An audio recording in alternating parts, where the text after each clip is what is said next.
Hey guys, welcome back to the podcast. Who Asked Us? The unsolicited opinions of two romance authors. I'm Storm Navarro and I like pizza. I'm Jolene Navarro and I'm still obsessed with Bridgerton, but I've been banned from speaking of it. We've literally talked about Bridgerton the past 2 episodes. Oh, I talk about Bridgerton every day in my life. Know. She just forced Dad to watch another episode and he was falling asleep. Well, you were over there eating your pizza. I swear you eat pizza every night of the week now, it seems like. Yeah, I love pizza. You need to add some arugula to that. We have fresh arugula in our backyard. Do you say arugula or arugula? I say arugula. Arugula. And I might be mispronouncing it because it's not a word that I grew up ever hearing. And you know when you don't hear words? Mm-hmm. Anyway, so sometimes even reading words like in our books, there's words that you see all the time, and then you go to say them, and then someone corrects you because you had no clue you were mispronouncing it. And arugula might be one of those words. So if you know how to pronounce that really healthy green stuff that's related to broccoli, let me know. Well, as the wise Thor once said, all words are made up. What? It's in the movie. You should watch it. It's good. Well, I have watched the movies. I'm just not good with details. Well, there's a lot of them now.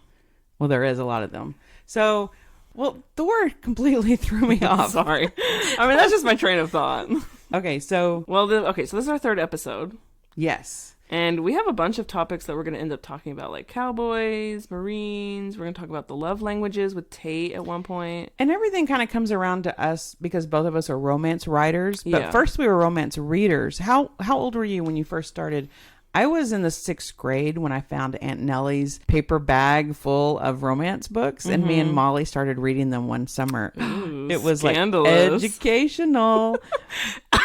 And I totally loved them, and I've been hooked ever since. Now it's like I want romance when I read. How old were you? Because you lived in a house with me, so there was always romance books around. And I think I went to your room one time when I was like 13. I know I was in middle school, and I found this. For the life of me, I cannot remember who the author or what the title was, but it was a historical, and it had this woman. You can't see her face, but she's in her Regency dress, right? Yeah. And she's laying on this like long love seat kind of thing. I don't know what the show. Settee? Yeah, it's like it's like one of those like small. It's not like a full sofa, but it's like one of those fainting couches. Yeah, and she had a top hat dangling from her hand. And that was a Sabrina Jeffries book. Really? Yes. I kind of want to figure out what it was to read it again. I think I still might have that one. That was my very first romance, and I was like, I think that was about 4 princes. They were prince. All of them, but they were like illegitimate sons of the king. So they were half brothers because all their moms were different. Right. And some of them had been, anyway, we'll have to go back and find it. I think it's, because that was my introduction to romance. I think it was Sabrina Jeffries, or it was, I'll have to go back and look. I know exactly what cover you're talking about. And I remember the stories. I remember being so like scandalized because on the page he like kissed her and like in the hallway or something. More than kiss her. I don't remember. But I just remember being like, oh my God, they're kissing. So you started reading, I was reading younger than you, and you started reading pretty young. Do you think, because the other day I was going through Facebook, because I have a lot of friends on my Facebook page that are authors, right? And then I also have a lot of readers. And so someone had asked the question, it was an author, and she had asked the question about the negative impact of romance. And a lot of people made comments that I feel like don't read romance because there's a lot of stereotypes, right? Yeah, a lot of people, There's a lot of things that people think romance teaches, which they don't. And a lot of it is, it gives women or it gives young girls a false sense of what real love is and what relationships. So as a 13-year-old reading romance, and now you're 26. 27. Sorry, I was like, I'm 26. And I was whatever like, wait a you second. say, Mom. I'm 27. I was there at your birth. I should know how old you are. That's okay. Anyway, I don't know how old I am. I literally forget. Your dad is the one that knows anniversaries and dates, and I have to ask him how old. Yeah, am he's I? good at that. So stereotype buster. Fred's the one in our relationship that always knows anniversaries. Yeah. I forget all the time. I'm like, oh shoot, it's Valentine's Day tomorrow. Anyway, so do you think that romance at a young age, when you started reading it, impacted you or like skewed your view of relationships? I think she is single, by the way, if anyone, I don't think anyone that's single and wanting to date me is listening. Oh, I don't think anyone's listening. But It's just me and you. maybe Katrina in London. I don't really remember. I think it kind of like in the long run, it kind of made me very picky because High expectations. yeah. I can say yes. That probably did the same thing for me. Which isn't a bad thing. No, it's not. But I also, in reality, knew that what was on the page isn't real life. Did you ever confuse what you were reading with real life? No, like, because I'm not out here thinking, like, if he doesn't write me everything that I want to hear, that then he's not perfect for me. Like, I know there's compromises, and I know that, you know, people aren't perfect, and guys are, you know, sometimes going to be guys, but some things I can, I can tolerate, and some things I shouldn't. Yeah, I think that's a really good lesson, actually. And I feel like that's the romance novels that I've read have allowed me to, at a younger age, filter out like what I should and shouldn't tolerate in a significant other. That's a good point. I think too, yeah, because I've now been married to your dad for over 30 years. Again, he's not here to tell me, to correct me, because I'm not too sure. I do know we started dating in 86, and that was a long time ago. Wow. Yes. Ancient. 86, I was 18. And now I'm 50 something. 54? No, 53. I don't know. You called me 26. Yeah. So I am not a reliable narrator when it comes to dates and ages. But it didn't affect as far as what I expected in a relationship, other than I think that what people don't realize in romance, the heroines are strong women. They have to be. And a strong woman wants to be with a strong male, right? Now, sometimes there's also fantasies like that are different. Yeah, there's like the virgin who's not that experienced, especially in I think a lot of Regency. There can be a lot of that. Well, that's a big seller. I mean, the whole concept of the virginal heroine is but like you said, readers know the difference between real and fantasy. And the book that I have it was my old textbook from school, Dangerous Men and Adventurous Women, where all the different chapters are written by different romance authors. The last chapter written by Kathleen Gills Seidel. She writes about, like, readers know the difference between fantasy, what's real and what's fantasy. Right, like Harry Potter. I'm pretty sure I realized that I'm not going to be able to go in a train through a post. Yeah.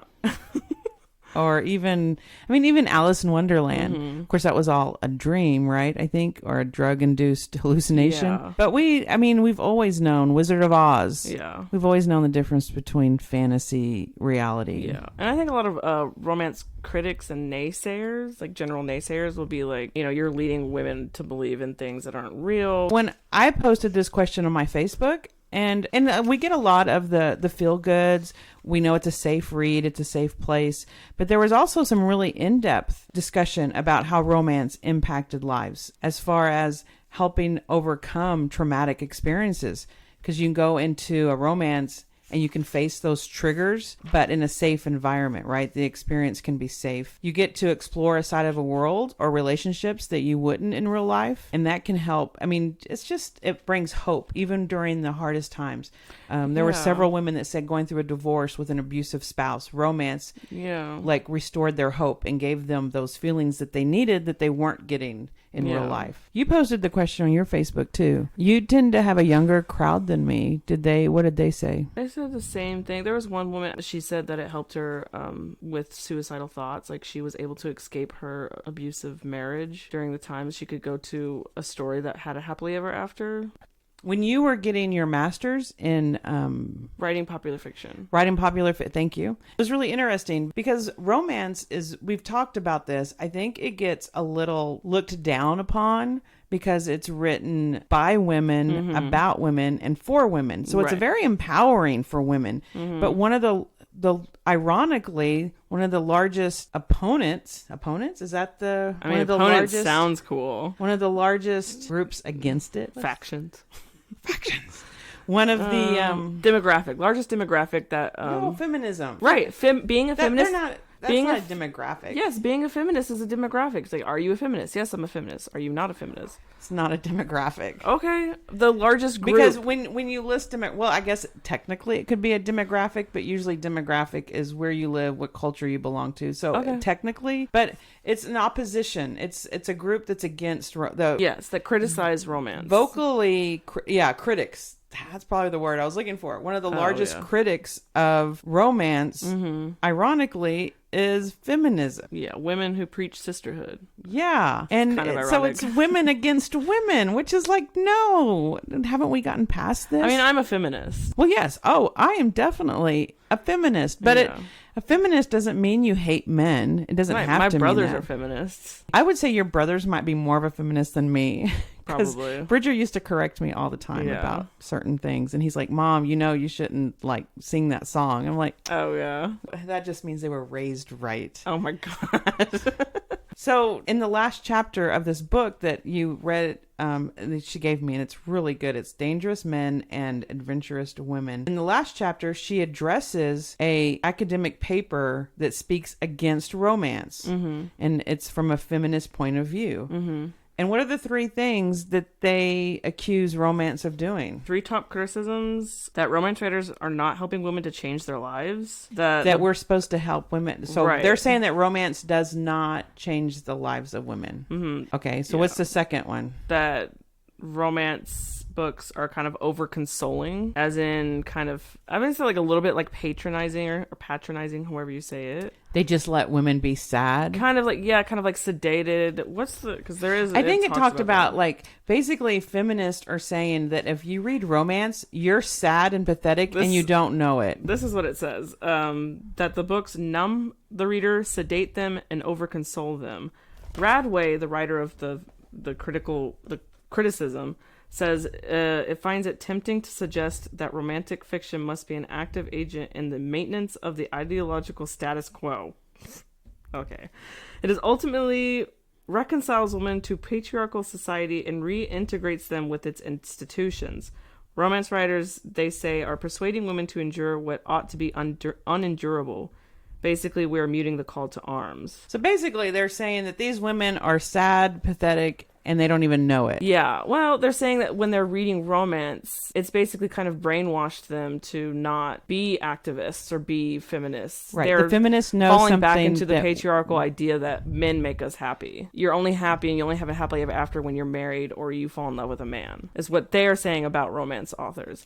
That's not and writers true. and books. But the romance author that wrote this chapter says this is on some levels impossible to answer, for it is impossible to prove. And I agree with that. None of us know what romance readers would be doing if they weren't reading a romance book. Like how can we say for sure, because we don't have any scientific evidence, that romance readers, if they had no romance books to read, that they're going to go out there and be feminists. You know what they and, would do activists. is they would write their own book. Right. Romance Which is what we do. readers, When we run out of books to read, we start writing. Because women love stories. I mean, humans love stories, right? We love storytelling. Yes. And from a woman's point of view, there's nothing wrong with exploring. If they're my feelings, they're genuine and authentic. And if that's what I want to explore, and it doesn't necessarily mean, well, I can tell you right now, it doesn't mean that I need a man to make me happy. And I think that's one reason I have a solid relationship, because my expectation of happiness is not depending on what my husband does. Right. He's and not relying on him to make you happy. Right. Now, he's an incredibly respectful person just in general and supportive, but he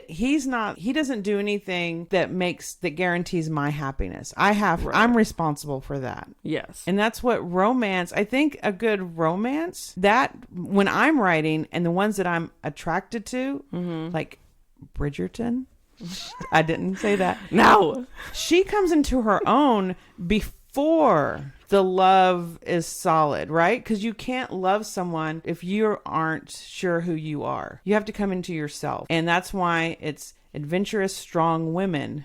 And that's why you have to have that strong male, because if she's stronger than him, that's not good dynamics. And we want to be able to risk, because in a story, you need conflict, right? In real life, right.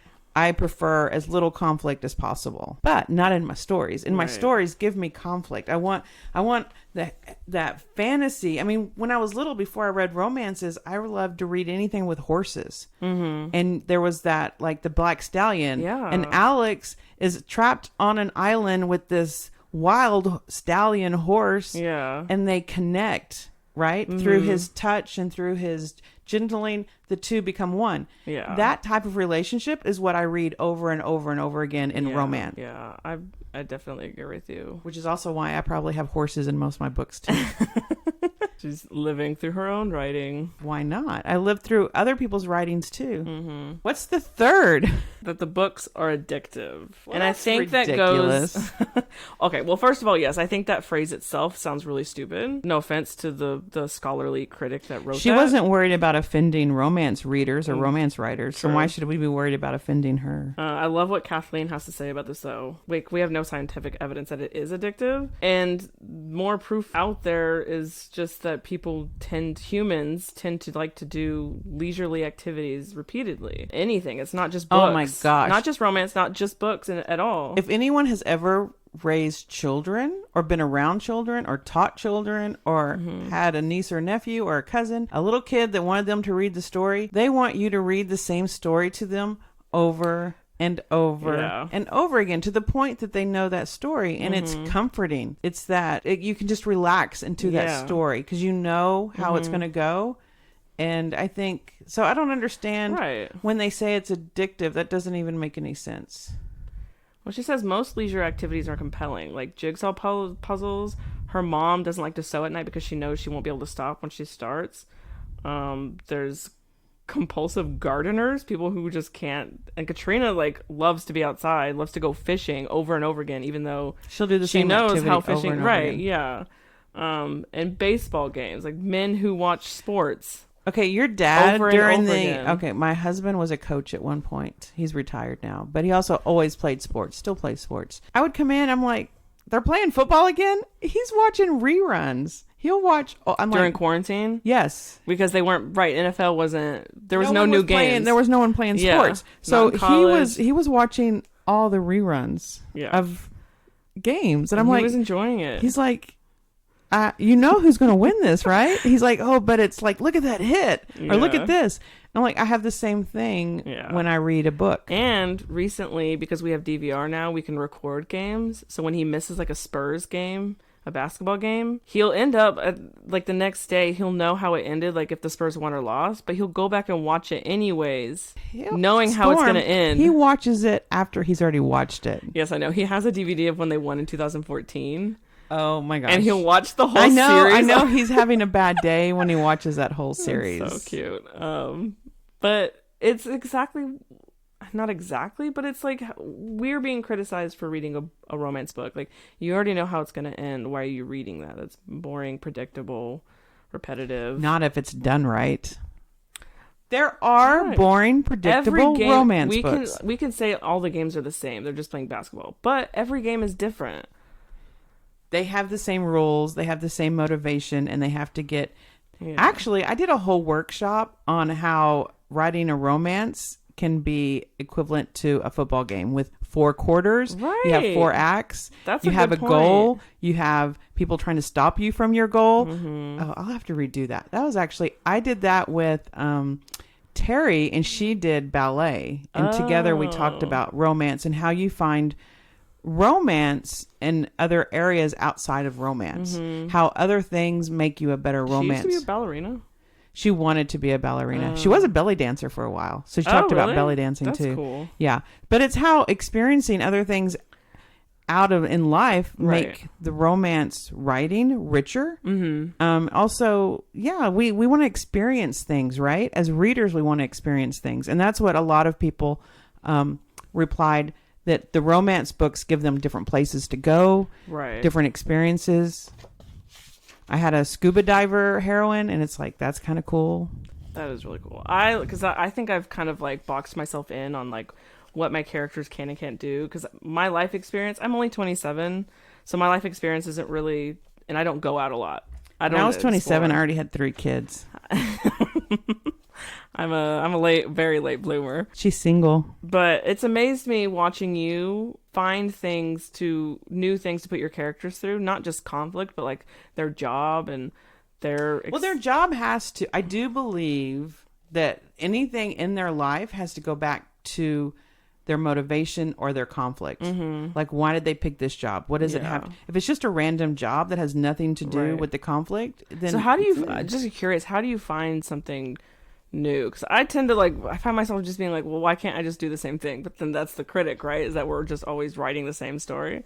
So how do you, okay, so for example, jobs, because I didn't know that, one of yours was a marine biologist, but he did something specific. Well, the heroine was a marine. Someone was a diver. You were researching diving. No, that's the heroine. She was. Yeah, right. That's what it was. She was a diver for a marine, a foundation that preserved marine life, beaches. Yeah, and part of her job was do research, and so they would go off the coast of Texas. They'd have different places around the world, but for this location, they'd go off the coast of Texas.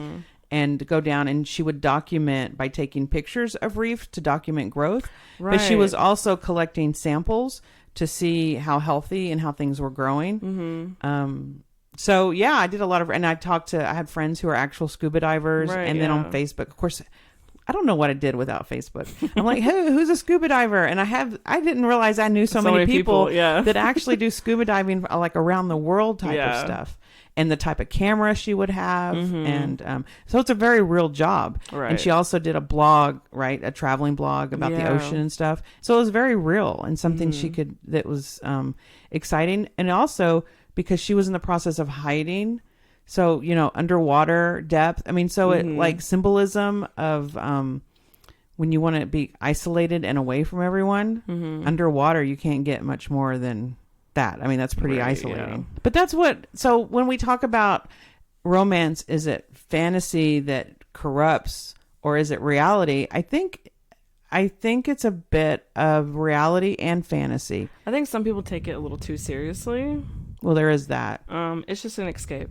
It's a fantasy, and it's okay to enjoy fantasy, just like people go to see the hero, but I think superhero it's okay movies. To take it seriously too. I think when you write it, when I had my hero that was alcoholic, I took that very seriously. I didn't want to be flippant. I didn't want to be flippant with his struggle. It was in your romance novel, but that can be in any. It's a balance between reality and fantasy. Yeah, right. Yeah, but you also don't want to write things that are too serious.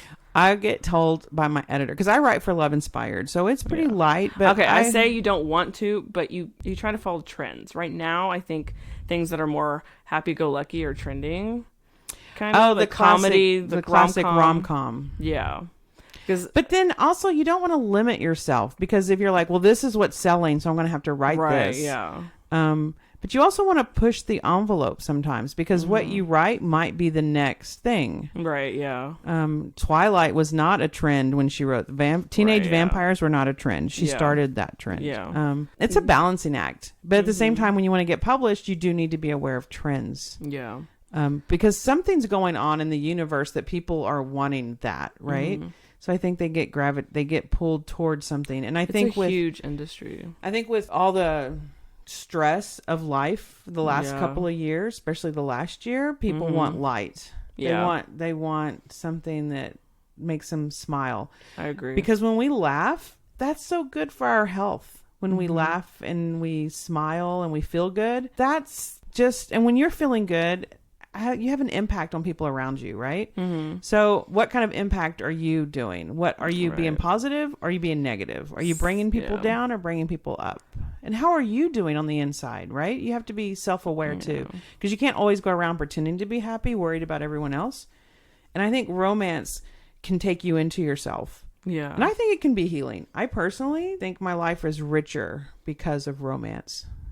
Surprise, guys. This is a self-help podcast. In case you didn't know. You too can be happy. You too can be happy if you just read romance. No, I agree with you. I really do. I wish there's some more going on in my life that I could reflect on that.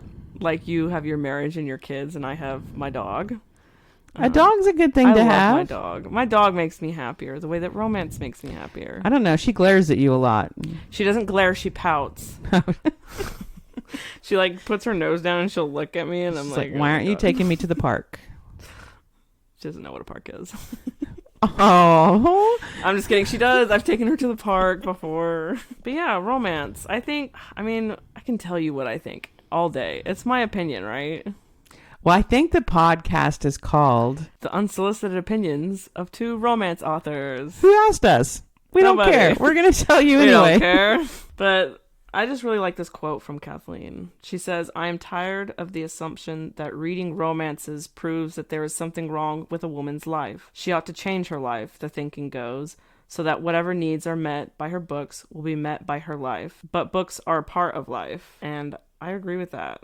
Amen. You know what? I think that the balance between reality and fantasy is, as romance authors, and I do think this is a very serious thing that we can do, and I think we're seeing a good shift, that we have the power to create worlds. Mm-hmm. And we can create the world we want to live in. And if we write it enough and we put it out there enough, it does have an impact. I mean, Bridgerton... Oh, she glared at me. Okay, never mind. One more. You can say one more thing. I mean, look what from the books to the TV series, they made changes that are really fun to watch. Can they be better and they make more changes? Yeah. Yes. Can they go deeper and hit more? Yes. But our books that we write, I mean, what's organic for me is having that Hispanic culture, the Mexican culture that your dad brought into my life with his family. And that, some of my sister-in-law say that when they read the book, they can see their family. And that's what I want them to see. Yeah. And it's this big family that just has so much love, right? And they have problems. Everyone, I mean, if you're going to write a story, you have to have conflict. Right. But it's, I mean, people dynamics. I mean, I have best intentions in the world as a mother, but I screw up as a mother too. So why can't we show those flaws in our characters? Right. That's the reality. The fantasy is that we can fix it. And within 100 pages? 200 pages? Mine are short. They're 200 pages. 200 pages. I don't know why I said 50 pages. I'm thinking 50,000. Of the short story, like 50,000 words. Yeah, you're probably thinking word count. That we can change it. Because mine is, I always go by, you always hear, I'm obsessed with my word count. Yes. Because with my contracts, it's 55,000 words. Yeah. No more, no less. Yeah. And I'm usually way more because I have a big Hispanic family. And they need a lot more than 50,000 words. So we can take two things away from this episode. One, representation matters. It does. Two, that's the reality. Yeah. Two, love conquers all. That might be the fantasy. It doesn't say what kind of love specifically. If you have love in your heart for your family, for your friends, for your dog, or someone you fall in love with, girl, guy. Do you really think love conquers all? I think it can, if you allow it to. If you're a religious or spiritual person. So willingness conquers all. Willingness? You have to be willing to open up to love. Consent conquers all. Consent is very powerful. Consent is sexy. I do believe that. Yes. She's just agreeing with me. As she should. No, I'm trying to, the love conquers all seems a little trite and not necessarily true. I think you're allowing those feminist critics to influence No, you. that's just my natural cynicism. Yeah, you're Gen X. That's why I want to write, because I get to control the world. Now, in my world that I write, love will conquer all. The bad people either get what they deserve or they see the light and they change. People feel confident. That's in the world that I create. In the real world, as Tom Hardy said, if love doesn't conquer it, then lovingly see it off with a big stick. I'll have to show you that interview. It's adorable because he's answering questions from these like 5-year-olds, these little kids. Oh, it's so cute. So are we ready to wrap it up? Yes. So that's the episode for today.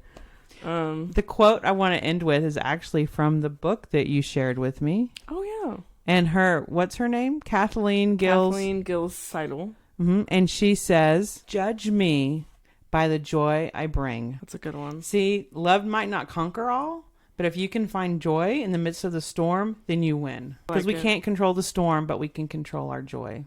I like it. Well, maybe with some Gratitude. drugs. Oh, Oh my gosh. We're going to edit that out. I do not condone the use of No, drugs. but it's gratitude. Finding the blessing in things that seem bad. It's always so lame when we just go, yes. Yes. Yes. Well, thanks for joining us today, guys, or tonight, whenever you're listening.